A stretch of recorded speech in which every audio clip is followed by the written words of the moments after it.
Very uncertain times at the University of Michigan. Suffice it to say right now, consider the last 75 days, if you will.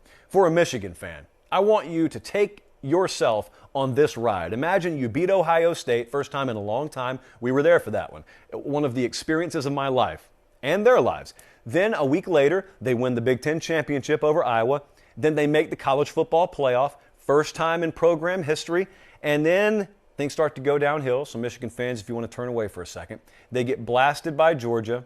And then you start hearing rumors about Jim Harbaugh, and then the smoke turns to fire, and you find out he's going to interview for the Vikings job, and then it looks for all the world like he's gone, but the only reason that was the case is because he assumed that the interview was a formality. In reality, it wasn't a formality. He doesn't get the job, but you lose McDonald, the defensive coordinator, anyway, and now today you wake up and you see the headline, Josh Gaddis is headed to Miami.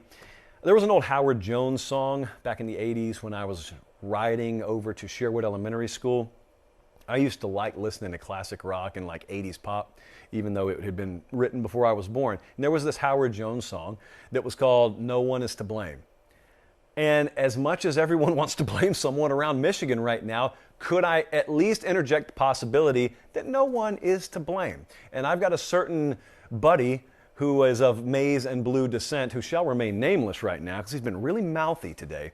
But I think he will be surprised to hear me say this because I've really baited him into thinking I was going to say something else. But look, there's a lot of things happening around Michigan that aren't good, but it doesn't always mean that someone is to blame. Maybe it's just the way it is. There you go. Howard Jones and Bruce Hornsby, same segment. Jim Harbaugh was not misleading in any shape, form, or fashion with what he did. If it was unethical, if he told you at a podium, I am not interviewing for those NFL jobs, and then boom, you wake up one morning, Adam Schefter's reporting he's interviewing for a job, that'd be one thing. He didn't do that, and he even went so far, reportedly, as to tell his staff, because he thought he was gone, hey, you might want to take the rest of the week and go interview for jobs. Okay, there's nothing wrong with that. I'm not blaming anyone for that. Here's the problem. Some of his staff did indeed take him up on that, and they did go interview for jobs, so they lost some assistants.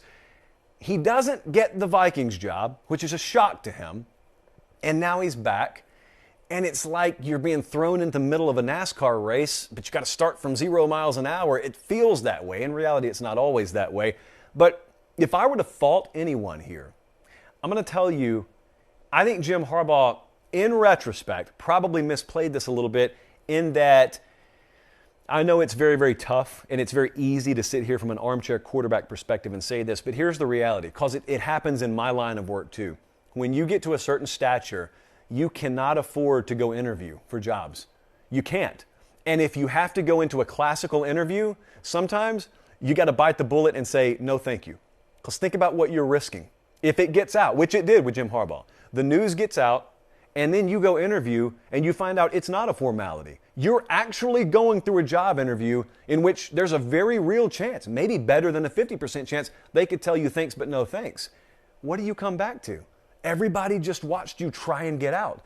Now, I'm not blaming him. There's no fault here, but what do you come back to? That's the risk. It's a huge risk reward, and the greater your stature, then the bigger the risk is if you're walking into a classical interview setting. That's why a lot of times when you get to the interview portion for like a major coach, or in our industry, a major on-air talent, it's a formality. It's already happened. And if it isn't a formality, then the interview process is very different from the way that normal folks go about a job interview. You're not showing up there. Someone who represents you is showing up, or either there is a lot of action via third party and back channels. It's not the way Harbaugh went about it. Again, I'm not faulting him, but I am saying that in retrospect, maybe a regret he has, maybe not, I don't know. But here's the issue. Josh Gaddis, now formerly offensive coordinator at Michigan, obviously saw some things during that period he didn't like. I did not even send this element, Jesse, but Josh Gaddis, who took the Miami job, and it was announced today, he sent a text to his players. I'm going to read it to you. He said, fellas, it's with a broken heart I write this. I'm resigning my position here at Michigan to go to another university. I've given everything I have to you guys at Michigan. I sacrificed so much personally. Unfortunately, the past few weeks have told me a different story, pay attention here, about the very little appreciation I have here from the administration. In life, I would never advise anyone to be where they are not wanted, and I owe that to my family and my integrity to hold myself to this standard. Okay, so here's what I got from that, and I think a lot of people would concur with this. He found out he was not going to be the head coach at Michigan. That's what I took from that. Because I think Michigan was well down the road of not only vetting candidates, but they were getting their ducks in a row, and they probably knew the route they were going to go if Jim Harbaugh got the job in Minnesota. And I think from what Josh Gaddis is telling you there, I think he found out it wasn't him. And there could be other possibilities. That's why I'm telling you it's my opinion. But my opinion, based on reading that, I interpreted it as he found out he wasn't nearly as high on the pecking order as he thought. I do not think that it's a shot at Jim Harbaugh. I do not perceive that at all to be a shot at anything related to Jim Harbaugh. I mean, Josh Gaddis, I've watched him break down and borderline cry before when he's talked about the opportunity Gaddis gave him. Remember, Harbaugh didn't come to Alabama and take offensive coordinator Josh Gaddis to Ann Arbor. He took wide receivers coach Josh Gaddis. Gaddis had not had his shot on the big stage as a coordinator. That man, Jim Harbaugh, gave it to him. So I don't think the lack of appreciation, at least from Gaddis' point of view, is from Harbaugh. That's why I think he made specific mention of the administration there. Again, is there fault? Are we blaming anyone? Not necessarily. I think you could ask the question, if Jim Harbaugh hadn't gone and interviewed for the job, would Josh Gaddis have ever found this out? Would he be of this opinion? That's a game that you can play elsewhere. I mean, it's not really, don't really have much point to be played here now. But the big takeaway here as we move on, there is a lot to be done here. It's going to be one of the bigger challenges of Jim Harbaugh's career. Ironically, coming off an Ohio State win and a Big Ten championship, I think one of the biggest challenges he's had yet awaits him, because I'm going to tell you what the perception is. For those of you outside the Big Ten, here's the perception. The perception, especially in places like Columbus, Ohio, the perception is Jim Harbaugh said a lot of things. His mouth wrote a lot of checks that he didn't think he was going to need to be around to cash. You know, talking about being born on third base, thinking you hit a triple, all that stuff. Well, they heard it. Now, look, I got no problem with it. You guys know I don't ever have a problem with it. But now, what could be a problem is Jim Harbaugh's got a job he didn't think he was going to have, and that's the Michigan job. And he's doing it without some big-time talent that's leaving for the NFL draft, and he's doing it without either coordinator.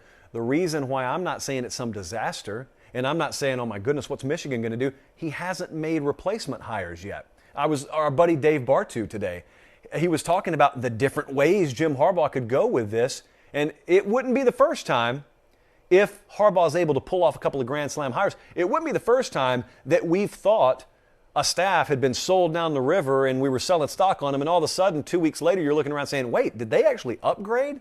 Now, most of the time it's Nick Saban doing that, but let's just wait and see. Let's wait and fill out the report card until actual replacements are made. But here's the other thing. This is where I think you can breathe a little sigh of relief if you're a Michigan fan. The biggest risk, given the current set of circumstances, in other words, he doesn't get the NFL job and he's back now, the biggest risk you were running as a Michigan fan is having Dan Mullen 2.0 thrust in your lap.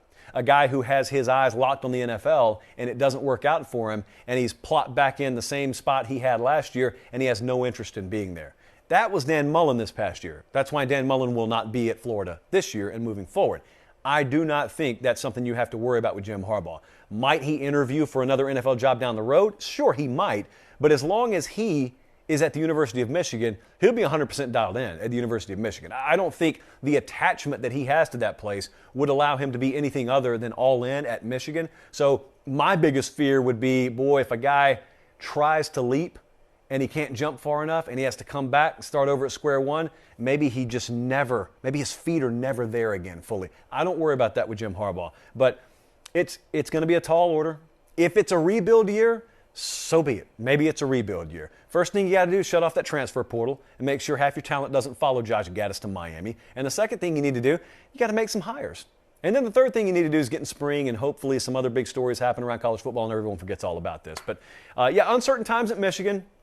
Think about how much worse it would be if it were uncertain and you didn't have the Ohio State replay to go watch and you didn't have the Iowa replay to go watch. So that will comfort you, if nothing more.